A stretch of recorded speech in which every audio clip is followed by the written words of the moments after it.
Naboma yo bien à motema nalela yo neti damage ya ngai na yo kaka pour le meilleur et le pire te mobimbo zanga ifo analinzaka tina suki polisa nango neti mpondu mekazi lelelenga pe neti bombo talanga negena lingaka kama na maboko na monoko talanga negena lingaka kama na maboko na monoko.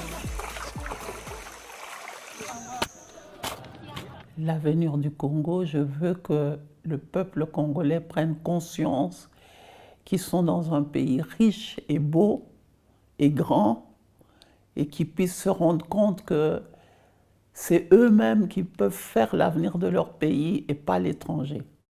Félicienne Vio Mwamba vit à Bienne depuis 30 ans. Cette Congolaise de naissance a étudié le droit à Paris et à Bruxelles et a siégé pendant près de 10 ans au Conseil de ville biennois et au Grand Conseil bernois en tant que députée verte. Elle n'a jamais coupé contact avec sa famille en République démocratique du Congo. Chaque semaine lui parviennent les nouvelles des atrocités et de l'impuissance de la population. On communique par WhatsApp, je recevais des morts, des massacres au Kasaï, à Beni, au Chaba, des femmes violées, puis d'autres qui demandaient l'argent parce que je disais, mais où est-ce qu'on va? On va éliminer le peuple congolais de la surface de leur pays. En tant que fondatrice de la plateforme Rassemblement des communautés d'origine africaine et de l'organisation Carrefour de réflexion et d'action contre le racisme anti-noir en Suisse, Félicienne Vio Mwamba est proche des citoyens d'origine africaine. Elle est convaincue que l'intégration des Africains en Suisse s'améliore. Une des raisons serait qu'ils sont toujours plus nombreux à suivre des voies universitaires, donnant l'exemple aux générations suivantes. Mais une certaine stigmatisation existe toujours. Dans les groupes que je conduis, je sens qu'il y a beaucoup de questionnements si on les accepte en vérité. Et puis, quand je viens, vu que je représente aussi la communauté africaine par rapport à la discrimination, eh ben, beaucoup se plaignent de la discrimination, mais en même temps, ils ont peur d'en parler parce qu'elles seront stigmatisées.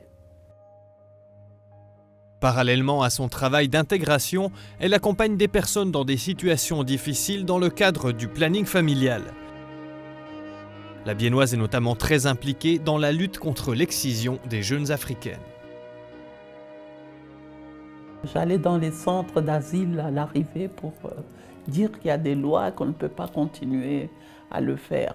Mais on ne peut pas arrêter de faire la prévention parce que dès qu'on arrête, les gens se retournent dans leur culture, dans leur code, et c'est tout ce qu'ils ont, et puis ils recommencent la chose. Alors maintenant, la loi est très stricte dessus. Si on excise, que ça soit ici ou au pays d'origine, on est frappé de punition. En Suisse, ce sont des milliers de femmes qui sont concernées. Bien que ce soit interdit, les cas d'excision sur sol helvétique existent toujours. D'après Caritas, aucun cas n'a été porté devant la justice depuis l'entrée en vigueur de l'article 124 du Code pénal il y a 7 ans. Pourtant, il est estimé que 15 000 femmes sont menacées en Suisse. Ce qui est dangereux, c'est quand on stigmatise une femme excisée, n'est pas que femme excisée. Il y a des médecins parmi ces femmes, il y a des avocats. J'ai rencontré des femmes impressionnantes, mais qui sont qu'on connaît dans leur culture, dans leur tradition. Et qui, ces femmes, aujourd'hui, je travaille avec elles, qui continuent aussi à répéter les mêmes choses. Le truc, c'est sortir des traditions qui sont ancrées profondément. C'est pas évident. L'aspect culturel joue aussi un grand rôle dans la question complexe de l'excision. Et puis comment on est vu par la société. Les mères qui excisent, c'est pas parce qu'elles n'aiment pas leur enfant. Elles excisent parce qu'elles veulent que leur enfant soit intégré à la société.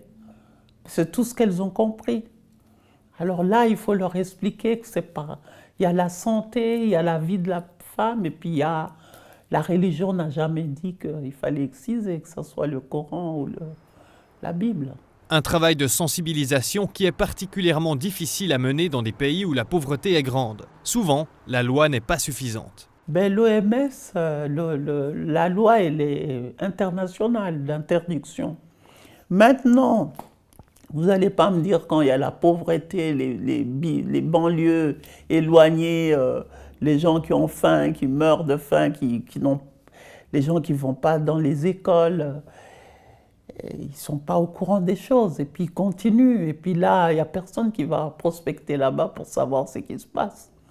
Donc il faut toujours continuer, et puis former des femmes qui vont elles aussi former les autres et ainsi de suite. Un effet multiplicateur. Pour la deuxième partie de cette série, direction le Jura bernois à la rencontre de la diaspora congolaise de Moutier.